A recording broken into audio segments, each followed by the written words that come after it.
Je lis la parole de Dieu. 1 Corinthiens, le chapitre 11.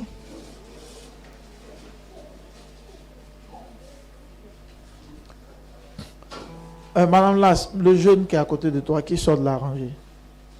Viens. Toi, qu'est-ce que tu fais actuellement? Qu'est-ce que tu fais dans la vie actuellement? Tu vas à l'école.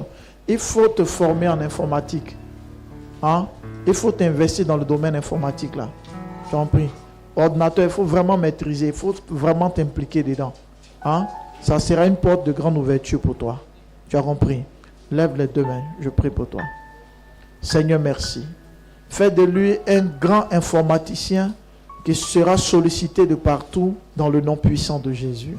Que sa connaissance dans ce domaine soit vraiment d'une acuité extraordinaire. Fais-le, Seigneur, par la puissance de ta main. Merci, mon Dieu, au nom de Jésus-Christ. Amen. Que Dieu te bénisse. On continue. Je dis 1 Corinthiens, le chapitre 4, le verset 10. Je lis la parole de Dieu. Écoutez très bien, le message, il est très important. Et on termine par la prière. C'est pourquoi la femme, à cause des anges, non, qu'est-ce que je dis? 1 Corinthiens 4. 1 Corinthiens 11 du moins.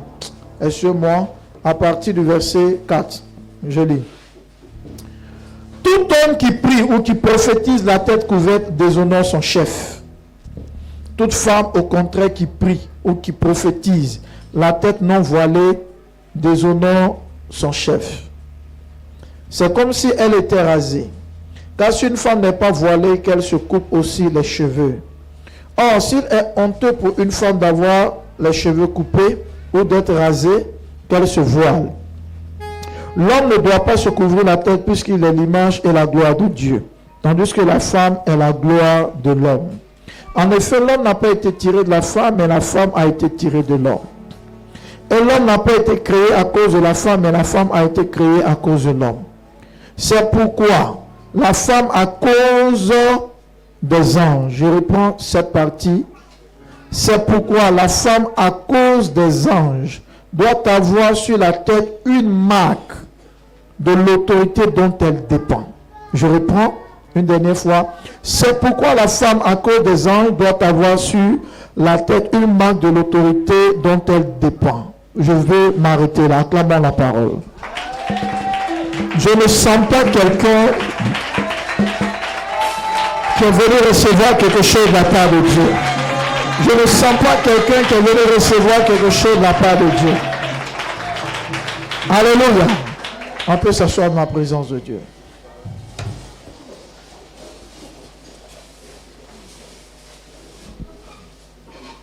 À cause des anges, suivez très bien. Voici ce que nous dit la parole de Dieu. La parole de Dieu dit que la femme qui prie ou qui prophétise sans avoir la tête voilée déshonore son chef qui est son mari. Mais l'homme au contraire ne doit pas se voiler la tête parce qu'il est l'image et la gloire de Dieu. Et le verset continue pour dire que si c'est honteux pour une femme de se raser les cheveux, alléluia, vaut mieux pour elle qu'elle mette un voile. Je vais vous expliquer. Vous savez, ce passage est très profond. A été source même de doctrine dans le monde chrétien. Mais ce que vous devez comprendre, c'est le contexte de ce passage. L'apôtre Paul dit que la femme doit avoir sur la tête une marque de l'autorité dont elle dépend. Et que la femme qui prie et qui prophétise, elle doit prier, prophétiser en ayant la tête voilée. Alléluia. Et elle doit le faire d'abord pour honorer son mari et secondo à cause des anges. Et quand l'apôtre Paul dit que c'est une honte pour la femme d'avoir les cheveux coupés ou même rasés, je suis en train de te faire comprendre qu'aujourd'hui, une femme qui coupe les cheveux n'a pas honte. Il y a des femmes qui se coupent les cheveux. Mais à cette époque, se couper les cheveux était comme une femme où tu étais considéré comme une femme aux mœurs légères. C'est-à-dire tu étais comme une prostituée, tu étais mal vue, tu étais comme une femme rebelle. Donc il disait à l'église de Corinthe que les femmes mettent le voile sur leur tête parce qu'elles doivent honorer qui? Leur mari. Mais le mari, lui, ne doit pas mettre parce qu'il a la gloire de Dieu. Donc, mettre un voile à cette époque-là, dans cette culture-là, était signe d'une femme qui était mariée, une femme qui était soumise à un homme. Autrement dit, si la chrétienne n'est pas mariée, le sujet de voile ne la concerne pas. Puisque la Bible dit que l'homme est le chef de la femme, n'est-ce pas? Mais la femme chrétienne qui n'est pas mariée, elle n'a pas d'homme comme chef. Elle est célibataire. Donc, ce passage nous parle des femmes mariées chrétiennes de l'époque, dont l'apôtre Paul les interpellait pour les demander de mettre le voile, parce que sur le plan culturel, chez eux, en ce moment-là, dans cette période gréco-romaine, quand tu mets ce symbole-là sur toi, ça montrait que tu étais une femme comment? Mariée. Ça exprimait une certaine vertu. Mais une femme qui se coupait les cheveux à cette époque, c'était comme une prostituée. Donc il a dit, puisque c'était l'atmosphère, c'est ce qui prévalait en ce temps, il a dit aux femmes de mettre, surtout les femmes mariées, de mettre ce symbole-là. Alléluia. Sinon, si elles ne mettent pas, elles déshonorent leur chef. Non, elles déshonorent leur mari. Si on veut retranscrire ce qui était dit à cette époque, à notre époque, c'est un peu l'image d'une femme mariée à notre époque légalement, et puis elle n'a pas de bague sur son doigt. Son mari a sa bague. Vous comprenez un peu? Parce que ici, à notre époque, à notre culture, quand on dit une femme est mariée, je veux parler sur le plan civil, il y a une bague sur son doigt. Eux, à l'époque, ce n'était pas une bague. C'était la façon de faire le voile, qui était l'expression de l'image d'une femme qui était mariée, donc soumise à une autorité, soumise à un homme. Donc il dit, ce n'est pas normal qu'une femme est mariée, elle est chrétienne, et puis elle n'aime pas s'il y a le signe qui montre qu'elle est soumise à un homme. Est-ce que vous me comprenez? Donc premièrement, l'apôtre Paul interpelle les femmes chrétiennes mariées dans le domaine de mettre le signe qui montre qu'elles sont mariées, pour que cela honore leur mari. Deuxièmement, ce qui est plus spirituel, il dit qu'elles le fassent aussi, pas seulement à cause de leur chef, à cause de leur mari, mais à cause de qui? À cause des anges. Quel est le rapport entre un voile et puis des esprits? Parce que les anges ne sont pas des humains. Les anges sont des esprits. Or, si nous retenons le fait que la femme qui portait le voile manifestait comme un honneur, un respect vis-à-vis de son mari, et que quand elle enlève le voile, c'est-à-dire dévoiler, c'est comme si elle déshonore son mari. Ça veut dire que quelque part, dans l'église de Dieu, quand nous sommes dans un climat de prière ou de prophétie, il y a quelque chose que les anges aussi observent dans la vie des femmes mariées. C'est-à-dire des femmes qui ont pris un engagement, qui ont fait un vœu de mariage, s'allier à un homme pour se soumettre, comme la Bible demande pour la femme chrétienne. Mais les anges qui sont cet esprit, ils ont besoin de cette marque-là, qui prouve que la femme, elle est soumise à son mari. Alléluia. Pour ne pas que votre esprit soit brouillé, retenez un fait. Pour Dieu, le plus important, c'est de manifester la soumission. Parce que ça ne sert à rien de t'habiller comme un ninja. Voilé, on ne voit que tes yeux, et puis il n'y a pas plus impoli que toi. Est-ce que vous me comprenez? Je vous pose la question. S'il y a deux femmes chrétiennes devant Dieu, il y a une qui est voilée, ce n'est que même ses soucis, on ne voit pas ses soucis. Tout est fermé sur elle, mais elle est irrévérencieuse. Alléluia. Et qu'il y a une autre qui n'a pas de voile, qui prie le Seigneur aussi, mais soumise à son mari. Entre les deux, si Dieu doit porter un choix, il va porter un choix sur qui? C'est qu'un non voilé. Donc en réalité, ce n'est pas l'apparence que Dieu recherche. Il cherche la vertu intérieure. Le regard de Dieu va se mettre sur celle qui est soumise et non celle qui a un comportement irrévérencieux, désinvolte, qui témoigne de l'irrévérence et de l'insubordination. Autrement dit, une femme impolie. Alléluia. Dieu ne va pas porter son regard sur elle.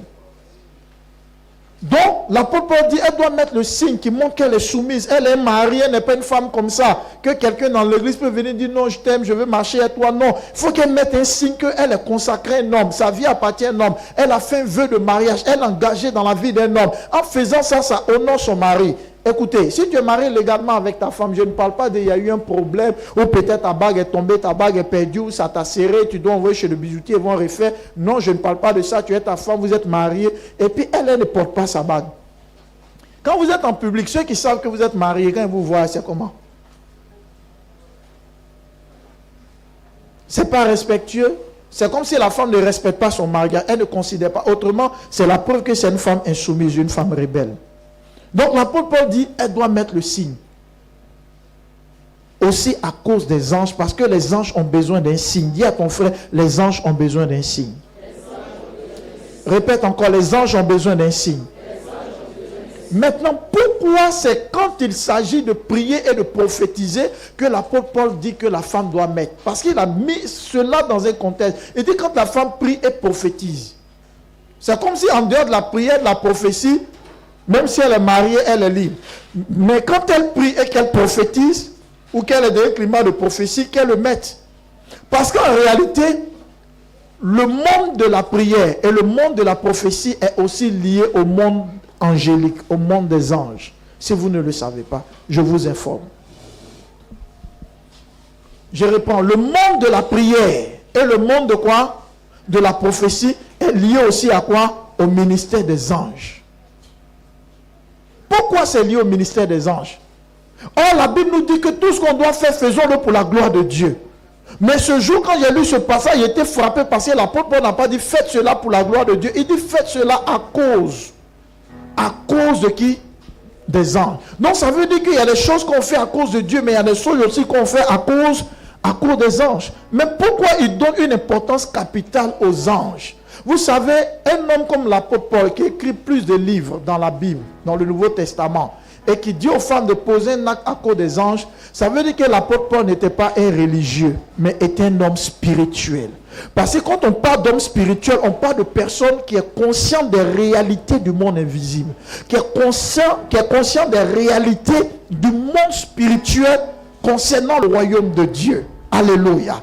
Et tellement il en est conscient qu'il dit aux femmes, faites des choses à cause de ce qui se passe dans le spirituel lors des prières et des prophéties. Mais pourquoi les anges sont aussi présents, aussi réels dans l'atmosphère de prière et de prophétie? Cela s'explique par un verset. Psaume 103, le verset 20. Est-ce que je parle à quelqu'un? Écoutez très bien, vous allez comprendre une révélation très très importante concernant votre vie. Le psaume 103, le verset 20. Je lis la parole de Dieu. On dit, bénissez l'Éternel, vous ses anges, qui est puissant en force et qui exécutez ses ordres en obéissant à la voix de sa parole. C'est-à-dire, l'Écriture dit, les anges, bénissez Dieu. Alléluia. Vous qui exécutez ses ordres en obéissance à la parole. Quand Dieu regarde ses enfants, tout enfant de Dieu a une parole de Dieu sur sa vie, un agenda de Dieu sur sa vie. Mais ce psaume-là nous dit que les anges exécutent les ordres de Dieu en obéissant à la parole de Dieu. Les anges exécutent ce que Dieu dit. Donc je veux te dire quelque part que quand Dieu parle, qui doit exécuter pour que ça se réalise? Qui doit exécuter? C'est les anges. C'est qu'on dit la femme qui prie. Parce que quand tu as prié là, par rapport à ce que Dieu veut accomplir, les anges vont venir exécuter. Quand on prophétise, c'est aussi une parole de Dieu. Et cette parole doit s'accomplir. Or, les anges viennent pour accomplir parce que la prophétie est censée être la parole qui vient de la part de Dieu. Alléluia. Donc, les anges viennent aussi pour faire quoi? Pour accomplir cette parole. C'est pourquoi l'apôtre Paul dit, quand tu pries, tu prophétises. Les agents exécuteurs de la prière, les agents exécuteurs de la prophétie, ils sont là. Quand vous lisez Apocalypse, la Bible dit que les anges tenaient des parfums au ciel, qui était la prière des saints. C'est-à-dire que tout ce qui était prière au ciel était recueilli par un ange. Donc quand on parle de prière, on parle aussi de réalité angélique. Quand on parle de prophétie, on parle de réalité angélique. Toute église qui vient de Dieu, toute église qui vient de Dieu, il y a des anges dans ces églises. Même si vous ne les voyez pas, je vous dis qu'ils sont présents. Parce qu'ils sont présents, ils ont une mission. La Bible dit en Hébreu 1, verset 14, les anges sont des esprits envoyés par Dieu pour exercer un ministérium, en grec, qui veut dire ministère, auprès de ceux qui doivent hériter le salut. Or, ministérium signifie aide, soutien, assistance, envers ceux qui doivent hériter le salut. Quels sont ceux qui doivent hériter le salut? C'est les chrétiens. Donc ça veut dire que tout chrétien, Dieu met dans son atmosphère spirituelle des êtres qu'on appelle anges. Et ils sont censés les aider, les protéger, les assister. Et particulièrement les serviteurs de Dieu, ils les aident à accomplir la mission de Dieu pour leur vie. C'est pourquoi quand vous lisez le livre d'Apocalypse, à partir d'Apocalypse 22, la Bible dit que l'ange qui parlait à Jean, qui lui a révélé les choses du futur, la marque de la bête, le retour de Jésus, s'est présenté à Jean et a dit à Jean, je suis ton compagnon de service et de celui de tes frères les prophètes. Il précise de tes frères les prophètes. Oh, c'est un ange qui parlait à Jean. Les anges ne sont pas omniprésents. C'est-à-dire que si moi, par exemple, je suis l'ange Michael, je ne peux pas être partout à la fois. C'est Dieu seul qui est partout à la fois. Mais l'ange l'a dit à Jean que je suis toi ton compagnon et le compagnon de tes frères les prophètes. Mais si on dit les prophètes, ça veut dire qu'ils sont plusieurs. Comment un seul ange peut gérer tous ces prophètes? Non, c'est un langage pour dire la catégorie d'anges dont je suis issu là. C'est nous qui gérons les prophètes. Et c'est moi, je suis venu te parler. Jean n'est pas un prophète, Jean est un apôtre. Mais la vision de l'Apocalypse, quand il regarde là, c'est une dimension de prophète. Pour dire que ce type d'ange-là, quand ils sont à côté de toi, même si tu n'es pas prophète, tu vois comme un prophète. Même si tu n'es pas pasteur, tu vois comme un prophète. Même si tu es simple chrétien, tu rentres dans une dimension prophétique élevée. Est-ce que quelqu'un me comprend? Est-ce que quelqu'un me comprend? Donc si nous retenons à partir de ce psaume que les anges sont des agents exécuteurs du dessein de Dieu, je te pose la question, est-ce que tu es conscient qu'il y a des êtres spirituels qui doivent venir t'aider à accomplir ta destinée? Hébreux 1, verset 14. Mais s'ils doivent venir accomplir, comme l'apôtre Paul a dit, ils doivent voir sur toi la marque de l'autorité dont tu dépends. Et cette marque, c'est quoi? C'est en vérité la soumission. Et cela se confirme avec Sarah. Suivez-moi, c'est là que vous allez maintenant comprendre ce que je dis. Sarah, la femme d'Abraham.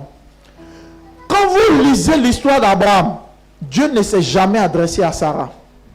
Toutefois, Abraham, je te bénirai, je rendrai ton nom grand.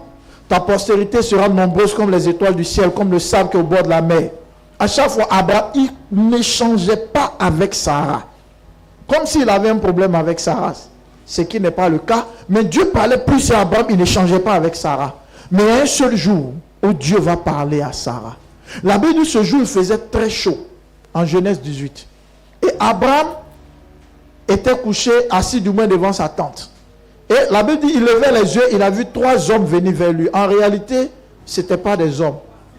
Il y avait 2 anges et puis Dieu.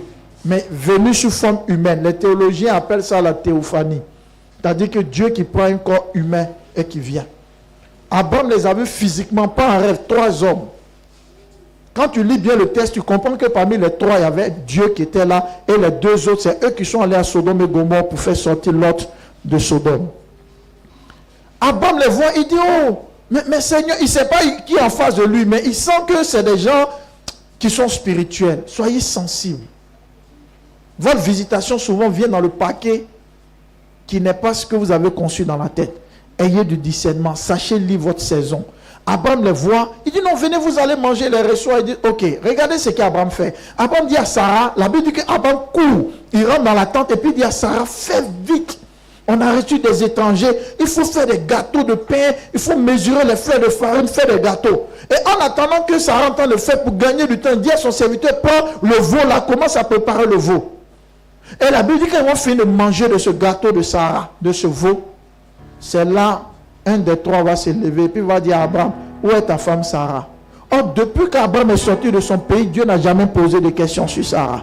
Mais le jour où ils vont manger la nourriture de Sarah, ce jour, ils vont poser la question, où est Sarah? Et la Bible dit que Dieu, l'un des êtres parmi les 3, va dire à Sarah, l'année prochaine, à la même heure où j'ai mangé ton gâteau, l'année prochaine, à la même heure où tu as préparé ce mets, c'est à cette même heure-là que la prophétie qu'on te donne depuis qui ne se réalise pas encore, c'est à cette heure-là maintenant ça va se réaliser.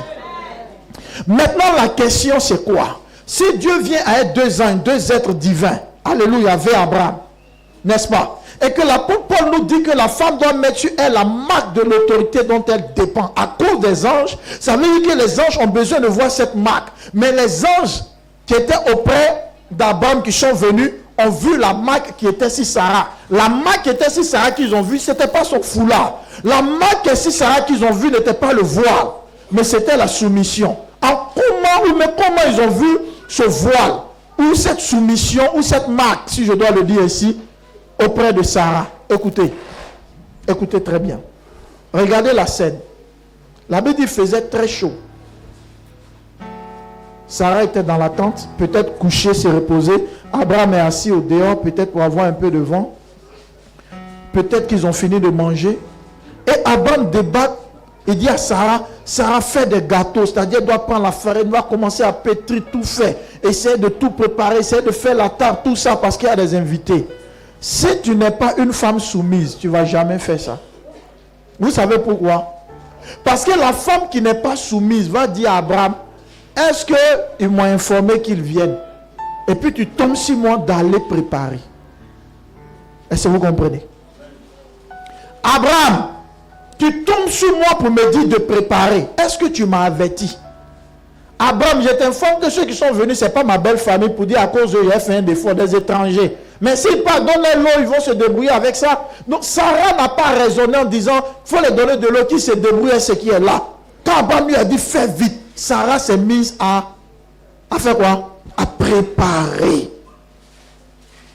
Alléluia. Mais quand c'est les femmes qui n'ont pas la marque de l'autorité, qui n'ont pas la soumission, quand son mari va lui dire prépare, vous savez ce que Dieu a demandé, sinon ce que Abraham a demandé à Sarah, c'est semblable à notre époque, tu es avec ton mari.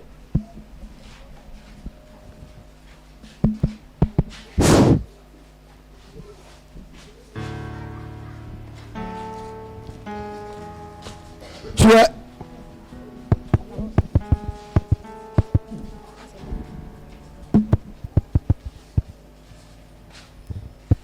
Jésus.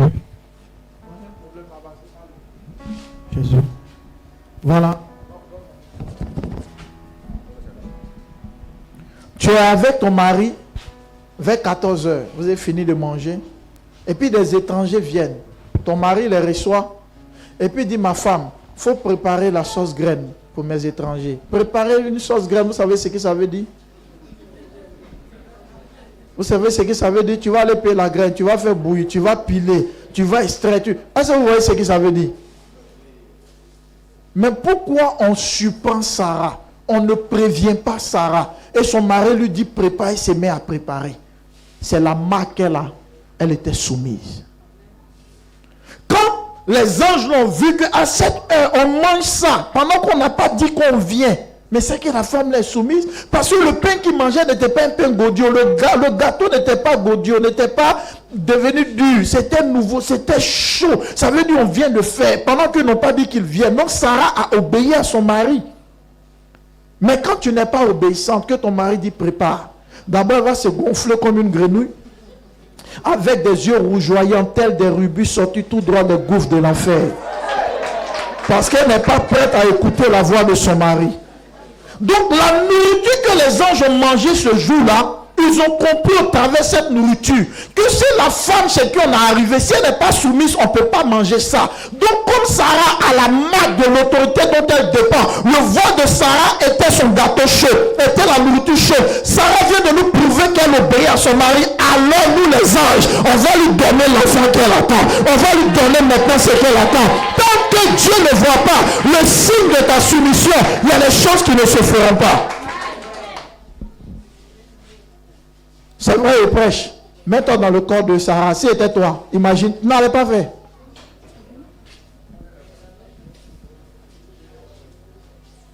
Est-ce que parmi mes filles, ceux qui se trouvent en ligne, en direct, ton mari peut te surprendre et puis dire à des étrangers, il faut piler foutou.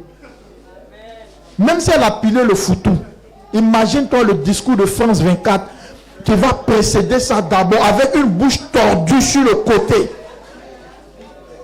En train de bouder comme si elle est bouddhiste. Mais quand tu viens et puis tu donnes là, les étrangers ont mangé, mais Dieu considère que tu n'as rien servi. Parce que pour Dieu, tout ce que tu fais et ton cœur n'est pas content, tu murmures derrière, c'est considéré que tu n'as rien fait. Femme, sois soumise. C'est pas tout, on va toujours te dire. Il y a des étrangers, ton mari te dit fais, tu fais. Si après tu as des réponses, ah chérie, tu m'as surpris, prochainement fais comme ça. Mais on n'humilie pas son mari. Pourquoi c'est le jour où ils ont mangé la nourriture de Sarah que c'est là ils ont dit à Sarah. Et puis regardez la prophétie, il dit l'année prochaine à la même heure. Ça veut dire que si Sarah avait préparé la nourriture, que la nourriture était cuite à 14 heures, donc l'année prochaine ils viennent à quelle heure? Si Sarah prenait son temps, qu'elle a fait que c'est cuit à minuit, c'est l'année prochaine à quelle heure? Ça veut dire qu'en fonction de ton obéissance correspond le calendrier de l'accomplissement de ce que Dieu a dit sur ta vie. Donc toi qui passes, qui perds le temps à obéir, tu traînes à obéir, tu n'es pas prêt à obéir, tu es en train de prolonger l'agenda de la confirmation, de l'accomplissement de l'agenda de Dieu, du plan de Dieu sur ta vie. Quand vous lisez le texte, il a dit à Sarah, fais vite. Il a pressé même Sarah. Sarah fait vite. Ce n'est même pas pour sa belle famille. Pour Sarah, ce n'est pas une histoire de belle famille. Mon mari dit de faire vite. Donc elle a commencé à faire vite. Ce qu'on te confie, il faut le faire vite. La Bible dit que la femme est le symbole de l'église. Le message là, ça ne s'adresse pas aux femmes mariées en tant que telles. Ça s'adresse aux chrétiens en général. Parce que la femme, c'est le symbole de l'église. Donc l'église, c'est-à-dire tout chrétien qui est l'église de Dieu, doit avoir la marque de l'autorité dont elle dépend. Et cette marque, c'est que tous les chrétiens qui viennent prier à l'église chaque dimanche, Dieu doit voir la marque, la preuve, le signe que c'est des chrétiens obéissants. Comment ça se fait qu'il y a un programme de prière à l'église et que des chrétiens sont à l'église et d'autres ne sont pas à l'église? C'est le signe que tu es dans la désinvolture. C'est le signe que tu es irrévérencieux. C'est le signe que tu refuses d'obtempérer. Tu ne veux pas te soumettre. Et quand Dieu voit ça, c'est la preuve que tu es un rebelle. Comment Dieu pourra accomplir envers toi ce qu'il a dit si tu ne lui montres pas la marque de l'autorité dont tu dépends? Bientôt, on aura une fête ici. On a dit tout le monde en uniforme. C'est aussi une marque qui prouve que les gens ont obéi à l'autorité dont il dépend, qui est le pasteur. Dis à ton frère, est-ce que tu obéis à Dieu? Dis, est-ce que tu obéis à Dieu? Dis avec moi, la soumission. C'est la marque que les anges veulent voir. Je vous ai dit tout à l'heure que les anges sont des agents exécuteurs de la parole de Dieu. Donc si les anges doivent réaliser des choses dans ta vie, là, qu'est-ce qu'ils vont rechercher? Ils vont chercher les preuves que tu fais quoi? Que tu fais quoi? Que tu es soumis. La soumission, il a dit c'est pour les chrétiens parce que la femme c'est l'image de l'église. Tu es dans un département, on dit va à gauche, toi si tu vas à droite. Parce que toi tu es trop spirituel, tu es un rebelle, tu es un orgueilleux. Tu es un orgueilleux. Tu fais une réunion, ton responsable peut dire vous êtes combien? Vous êtes 4. Bon, que chacun dise un mot. Toi tu ne réponds pas. C'est les autres qui parlent. Jean, toi tu es trop gonflé. C'est ça qui fait que beaucoup de chrétiens ne sont pas exaucés par Dieu. Parce que l'ange qui doit accomplir voit que tu manifestes la marque de quelqu'un qui est insoumis. Vous savez, chaque acte que nous posons dans la main de Dieu est sous le regard puissant du Seigneur. La soumission est une puissance. Et regardez encore le dernier mystère sur la marque de la soumission. Jacques 4, verset 7. Je veux que quelqu'un lise dans le peuple. Jacques 4, le verset 7. Rapidement, que la personne qui va lire soit bénie. Jacques 4, le verset 7. Jacques 4, verset 7. Oui, qui peut lire? Jacques 4, le verset 7. Allons rapidement, j'ai déjà terminé. Jacques 4, le verset 7. Oui, Jacques 4, le verset 7. Soumettez-vous donc à Dieu. Écoutez, soumettez-vous donc à Dieu. Résistez au diable. Oui. Et il fuira loin de vous. Et il fuira loin de vous. Généralement, quand les chrétiens résistent, du moins, répètent ou récitent ce verset, alléluia, ils donnent la fin, non le début. La Bible dit résister au diable, il fuira loin. Le verset ne commence pas par résister au diable. Le verset commence par quoi? Soumettez-vous à Dieu d'abord. Et puis quand vous allez résister au diable, il va fuir. Pourquoi le diable va fuir de toi à moi? Tu penses qu'en tant qu'être humain, le diable a peur de toi? Tu penses que le diable a peur de toi en tant qu'être humain? Mais quand tu vas le résister, ce qui va faire qu'il va fuir, c'est qu'il y aura des anges qui auront vu que toi-même tu es soumis à Dieu. Donc quand tu seras en train de résister, les anges seront en train aussi résister de ton côté et vaincre l'ennemi qui est en train de t'oppresser. Donc ça veut dire qu'il n'y a pas de chance ou de réussite pour quelqu'un qui fait des combats spirituels qui en amont n'est pas quelqu'un qui est soumis à Dieu. Soumis à Dieu, c'est être soumis à l'agenda de Dieu, soumis à l'heure de Dieu, soumis à tout ce qui se passe dans la maison du Seigneur. Tout ce qu'on te dit à l'église, est-ce que tu te soumets? Tu fais comme tu veux. Or, les anges veulent voir la marque de quelqu'un qui prie certes, mais de quelqu'un qui est soumis. Parce que c'est eux qui vont exécuter la parole de Dieu dans ta vie. Ici, c'est un cas école. Mais ça ne veut pas dire que les autres témoignages où les gens ne disent pas que j'ai vu un ange en songe en prenant l'image de papa, ça veut dire qu'un ange ne les a pas visités. Si. Vous entendez aujourd'hui encore, il y a un autre témoignage encore d'un ange qui est venu visiter, guérison, en songe, en prenant mon image. Je vous dis que quand vous voyez un homme de Dieu en rêve, ça veut dire Dieu, mais souvent ça veut dire que l'ange qui opère avec lui. C'est pourquoi l'apôtre Jean a voulu adorer l'ange en Apocalypse. L'ange qui lui parlait là. L'ange a dit, je suis l'ange du Seigneur Jésus. Quand vous lisez Apocalypse 1:1, révélation de Jésus-Christ par l'envoi de son ange. Donc Jésus a envoyé son ange. Et comme ton ange te ressemble, quand il a vu l'un, il a voulu se prosterner, l'ange dit non. Pourquoi un grand de Dieu comme l'apôtre Paul et l'apôtre Jean peut se tromper? Au lieu d'adorer Dieu, il adore un ange. C'est parce que l'ange qu'il voyait là, il a l'impression que c'était Jésus lui-même. Parce que ton ange te ressemble. Est-ce que vous me comprenez un peu? Donc si vous voyez que des gens viennent rendre des témoignages extraordinaires ici, l'ange de papa est venu envoyer mon image, et puis quand il voit il y a des miracles qui s'opèrent, ça veut dire que les anges ont besoin de voir la marque de l'autorité dont tu dépends. Donc tu dépends d'une autorité qui est ton pasteur, tu dépends d'une autorité qui est ton responsable. Quand les instructions sont données, est-ce que tu obéis? Tu n'obéis pas. Donc ils ne voient pas la marque de l'obéissance. Donc s'ils ne voient pas la marque de l'obéissance, comment ils viendront accomplir? Sarah a été visitée parce qu'ils ont vu une marque. Le témoin de Ouattara et Hélène, elle, c'est pas marque, elle, c'est tampon même de soumission.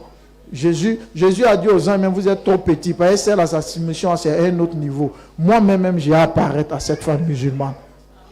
Parce qu'il a vu une marque. La soumission n'est pas d'abord une question de foyer, mais la soumission est une question de spiritualité. Quand on est chrétien, quand on est rebelle, on ne peut pas aller loin. Je répète. Quand on est chrétien, quand on est rebelle, on ne peut pas aller loin. Colossiens 3, verset 6. Colossiens 3, verset 6.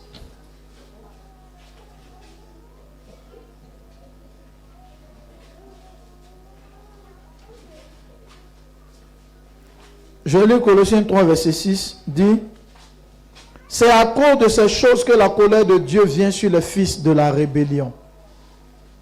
Il y a des gens qui sont chrétiens, mais Dieu n'est pas content d'eux. Souvent, sur toute une année, de janvier à décembre, la colère de Dieu est dirigée contre eux.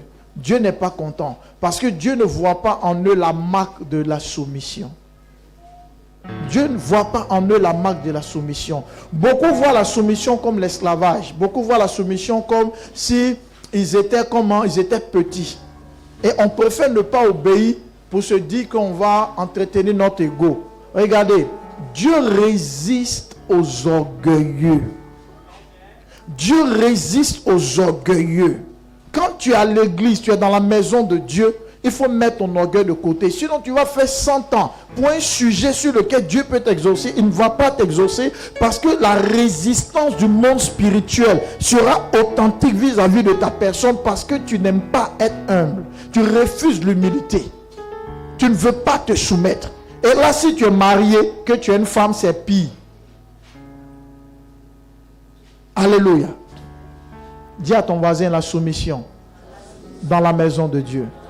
La soumission en tant que chrétien au Seigneur Jésus, à l'Esprit de Dieu.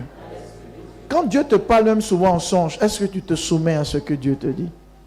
Aujourd'hui, beaucoup de chrétiens souffrent parce qu'ils ne font pas ce que Dieu demande. Beaucoup de pasteurs souffrent parce qu'ils ne font pas ce que Dieu demande. Aujourd'hui, il y a des hommes de Dieu qui souffrent pour cela. Parce qu'avec Dieu, on ne fait pas ce qui est bon, on fait ce que Dieu demande. Tu es servant, tu travailles chez ton patron. Ton patron te dit, ah, demain, là, je veux manger la sauce graine. Et il vient, tu prépares la sauce claire. Il te dit, pourquoi tu fais ça? Tu dis, non, que la sauce claire, là, ce n'est pas lourd. Comme c'est 2 jours quand il va au travail. Tu fais ce qu'on te demande ou même tu fais ce que toi tu penses que c'est bon. Voici pourquoi beaucoup souffrent. Beaucoup souffrent parce que ce qu'on leur dit, c'est pas ce qu'ils font. Moi, je vais vous donner un exemple. Si tout à l'heure je viens et puis je dis, ceux qui sont devant, là, les premières chaises, vous êtes l'équipe d'évangélisation aujourd'hui. La semaine, là, vous devez aller évangéliser. Allez taper au niveau des portes, rentrer chez les gens. Vous les parlez de Jésus, vous les partagez par exemple des prospectus. Que vous vous levez, vous partez faire plein air. Dieu ne vous accompagne pas. C'est ça souvent on appelle l'orgueil et puis la désobéissance. Et quand tu finis, tu transpires.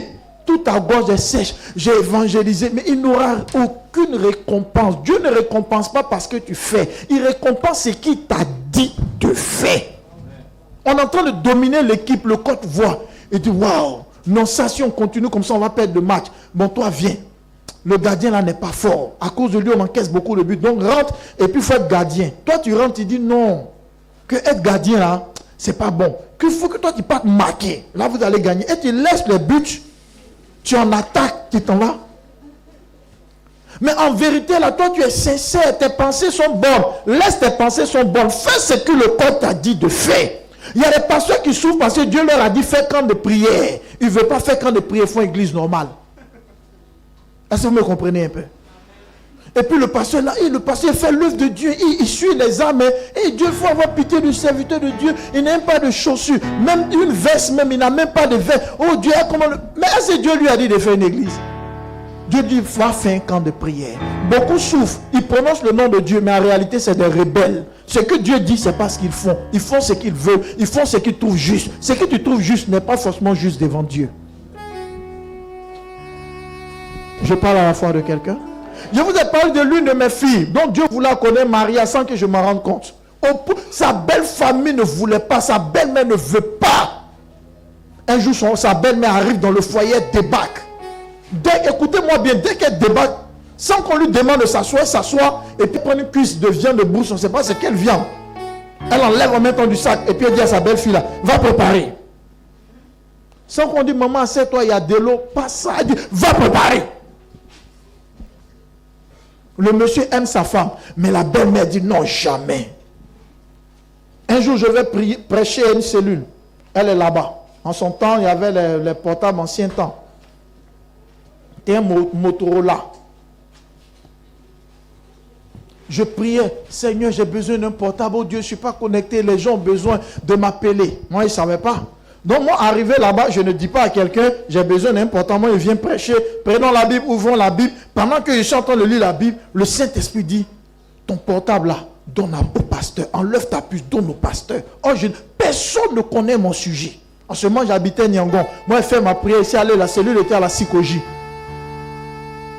Le Saint-Esprit dit, donne au pasteur. Donne au pasteur. Donne au pasteur. La voix l'a laissé. Elle n'a pas fait. Moi, elle finit, elle prêchait. Moi, je suis parti, je ne savais pas. Dès qu'elle arrive à la maison, le portable s'éteint. Alors, c'est un nouveau portable. Le portable ne s'est plus rallumé. Elle est allée chez les réparateurs. Ils ont tout fait. Le portable ne s'est pas allumé. Arrivé au moment, le foyer est bizarre. Elle m'a dit, papa, pardon, il faut venir parler à mon mari là pour que... Nous, essayons de exhorter le monsieur. Non, il faut la marier. Ils ont fait 2 enfants ensemble. Ils ont fait peut-être 14 ensemble. Il n'y a pas l'eau. Monsieur, quand il écoutait, il dit, c'est que le monsieur, cette fois-ci, fais au moins, tu vas aller doter. Même d'autres, tu n'as pas doté. Vous savez ce que le monsieur m'a répondu? Il me respecte bien, le monsieur. Il dit, ok, homme de Dieu, j'ai compris que je suis en train de l'étudier. 14 ans. 2 enfants. Ils sont en train de t'étudier.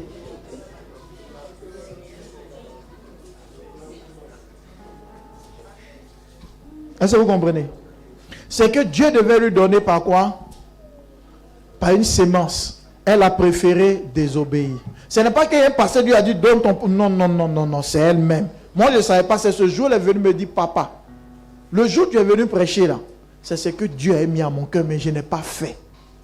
Alors, je vous parle là, le monsieur l'a laissé la marier une autre femme. Et tu vas voir, elle va faire combat.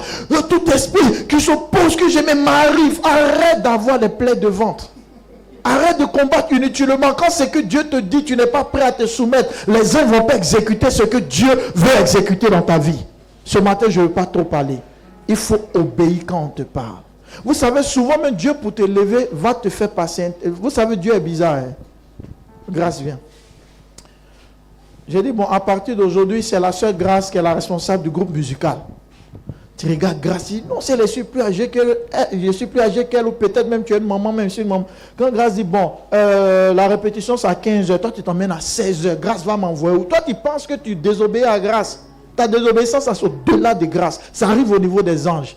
Donc tu es rebelle. Tu chantes quand tout à l'heure, mais tu n'as rien, tu es pauvre, tu souffres dans l'église. Et puis ceux qui ne te connaissent pas, disent la soeur là, depuis ça fait 20 ans, à l'église, il y a sa voix, mais tu souffres. Parce qu'en réalité, le groupe musical où tu es là, c'est qu'on te dit là, c'est pas ce que tu fais. Les gens, ils te voient chanter, mais derrière les chants, il y a une vie de rébellion. Quand Dieu veut t'emmener loin, il veut te lever, il va tester ton humilité. Non, il va t'emmener quelqu'un que dans ton orgueil, tu n'es pas prêt à l'écouter, tu n'es pas prêt à te soumettre. Et quand la personne te dit tu n'écoutes pas, mais tu ne sais pas que tu es en train de te verrouiller. Parce que la Bible dit que toute autorité vient de Dieu. Dieu doit voir la marque de ton obéissance. Si Dieu a vu la marque de ton obéissance, sache que les anges vont réaliser la prophétie qui t'a été donnée, vont réaliser le chant, vont réaliser la prière. Ainsi était la parole. Que Dieu vous bénisse. Acclame, c'est le dernier message. Acclame le Seigneur.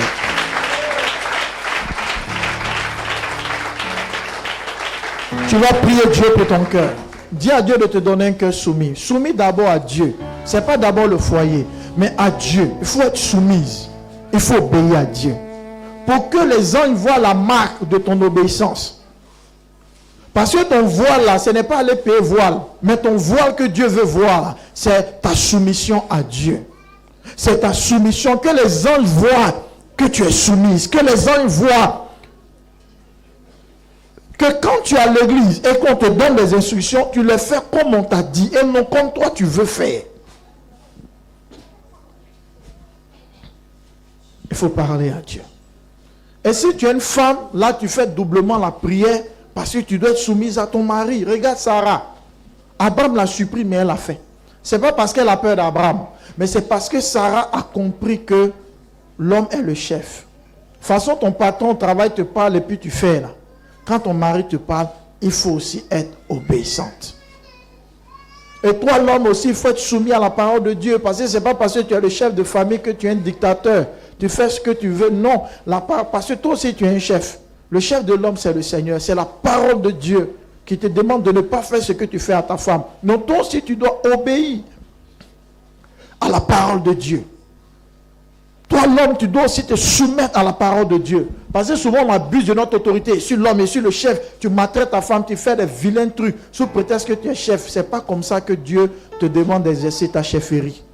Parce que si tu es vraiment chef là, la parole de Dieu ne te demande pas d'opprimer ta femme, de faire pleurer ta femme, de la laisser dans la honte et dans l'humiliation. Ce n'est pas ça un chef. Un chef, ce n'est pas celui qui tyrannise.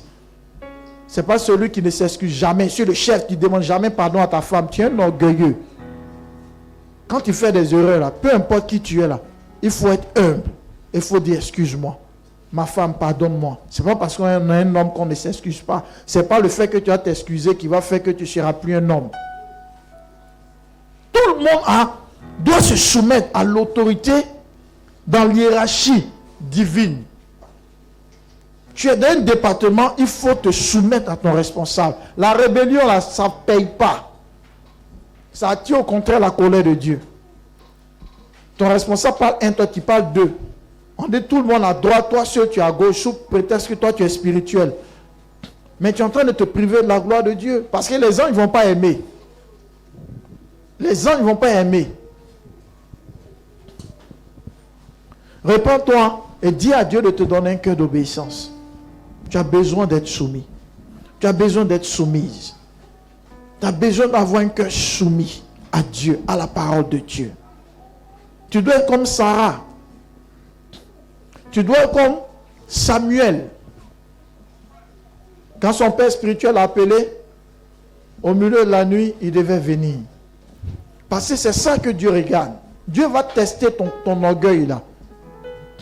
On te dit par exemple, c'est toi tu laves le WC de l'église, moi, je ne suis pas prêt, puis tu ne vas pas. Tu préfères les départements où on chante, les départements où on dirige, mais où on lave là, tu n'es pas prêt. Et à cause de ça, Dieu ne va pas aussi t'exaucer.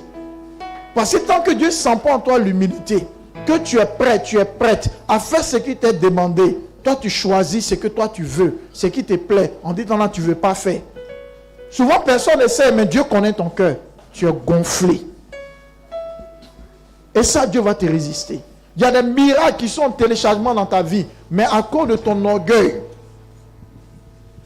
À l'église, il n'y a pas à faire de l'huile, elle est mon petit frère, c'est ma petite soeur. C'est le respect mutuel et puis l'obéissance à l'autorité. Quelqu'un peut être moins âgé que toi, mais c'est ton autorité à l'église. Tu peux avoir 50 ans, et puis tu es sergent de police, et puis ton fils qui a 25 ans est commissaire. Tu dois obéir au commissaire. Ce n'est pas une affaire d'âge.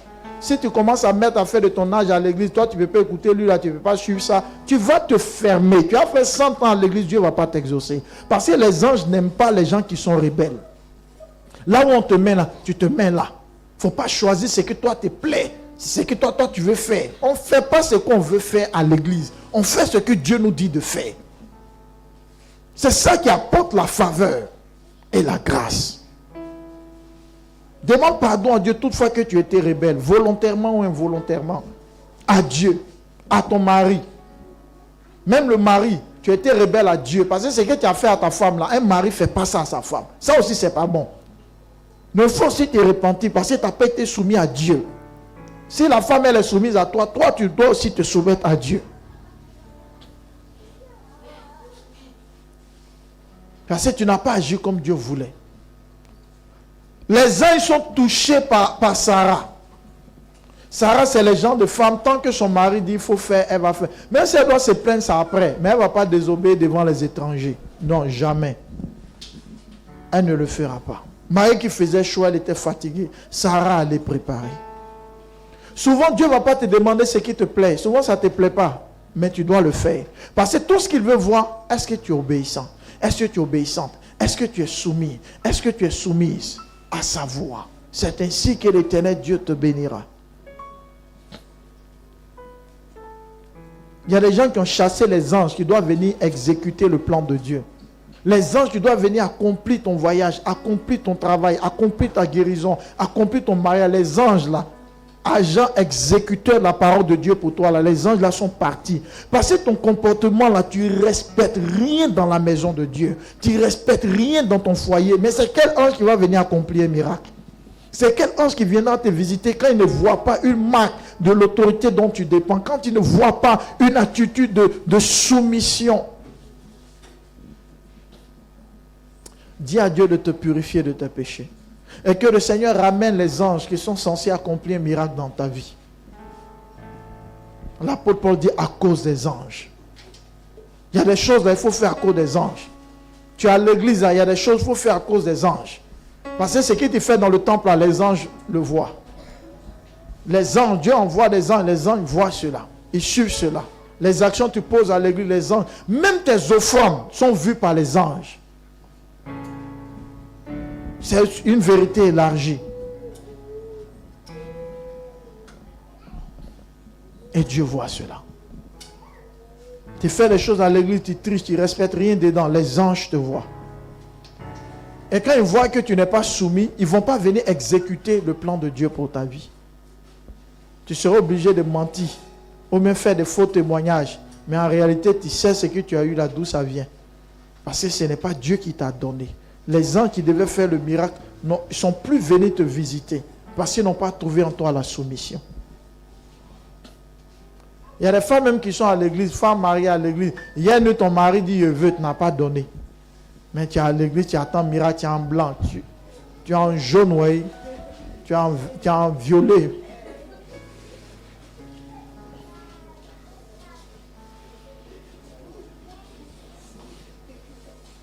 Tu refuses au monsieur, mais tu vas le donner à Marie de nuit.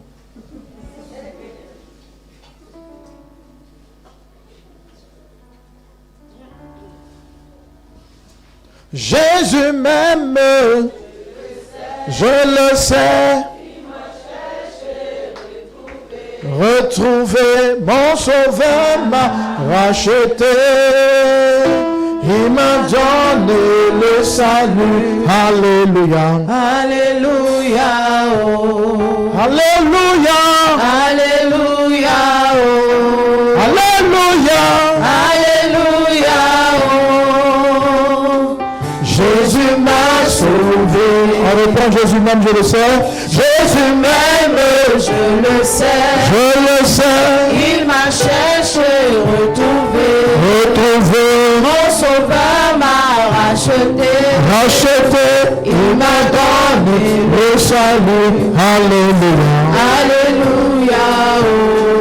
Alléluia. Alléluia. Oh. Alléluia. Alléluia. Oh. Jésus m'a sauvé. Amen. Je donne les dernières annonces et on rentre à la maison. La dernière annonce, c'est toujours encore la moisson. Alléluia. La moisson, c'est dans pratiquement un mois. Il faut te préparer par rapport à la fête de moisson. Il faut t'exonérer aussi de tes 100 000 francs pour la fête de moisson. Le loyer de l'église, ceux qui sont en retard. Voilà, vous êtes des rebelles aussi. Ouais, c'est le message. Hein. C'est-à-dire, les uns ne voient pas la marque de l'autorité dont vous dépendez. Ce n'est pas que Dieu ne vous a pas donné les moyens, mais ça ne vous intéresse pas. Dans les petites choses.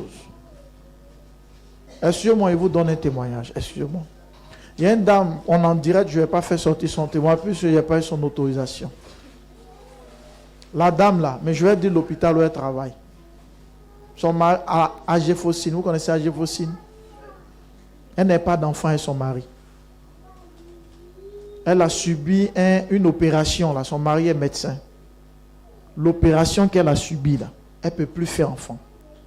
Il n'y a pas encore d'enfant, ils ont fait une opération. Son mari même a peur de dire à sa femme que tu ne peux plus faire enfant. Il tourne, elle dit mais il faut me parler. Le monsieur a duré ce qu'il dit, l'opération tu as subi, tu ne peux plus faire enfant. Elle dit à cause de ça là, que mon Dieu est fidèle. Elle est venue à l'église, elle expliquait au pasteur. Le pasteur ne l'a pas mis sur jeûne. Le pasteur ne lui a pas dit, il faut envoyer huile, on va mettre sur toi. Le pasteur dit, à partir d'aujourd'hui, à l'église, ton nouveau rôle, c'est de balayer. Elle dit, ok papa. Chaque jour à l'église, c'est elle qui balaye. Elle balaye. Elle est tombée enceinte dans balayer. Son mari qui est médecin dit, lui, ne croit pas. La femme a couché une fille.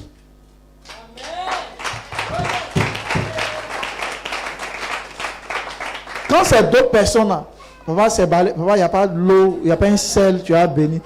Pourquoi? Moi, je ne sais pas combien. Hein. Alléluia.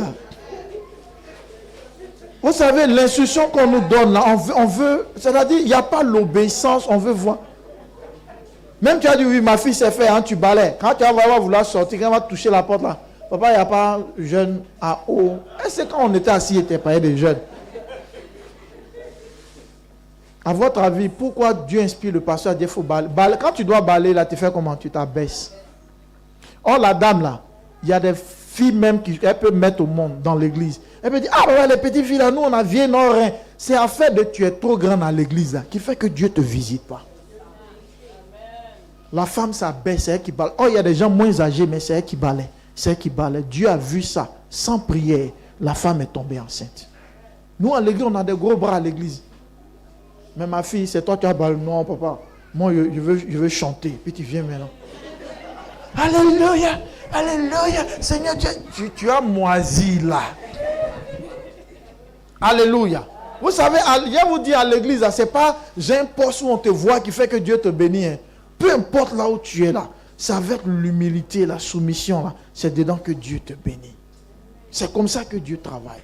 Donc où on te met là, il faut faire. C'est qu'on te demande, il faut faire. Son mari même est médecin, il ne croit pas. Il dit, ma femme, tu ne peux pas faire enfant, ma femme, tu ne peux pas. Dieu a montré à son mari que tu es médecin, mais c'est moi qui ai créé la médecine. Là où la main de l'homme s'arrête là, c'est là que celle de Dieu commence. Quand Dieu te dit d'être obéissant, là, il faut obéir. C'est ça qu'il veut voir pour te visiter. À l'église, à faire de gros cœurs, là, mets ça de côté. À faire de surplus âgé, la mets ça de côté. Jésus dit, celui qui veut être le plus grand, qu'il soit le plus petit, qu'il soit le serviteur de tous. C'est dans l'humilité que Dieu bénit, que Dieu vous bénisse.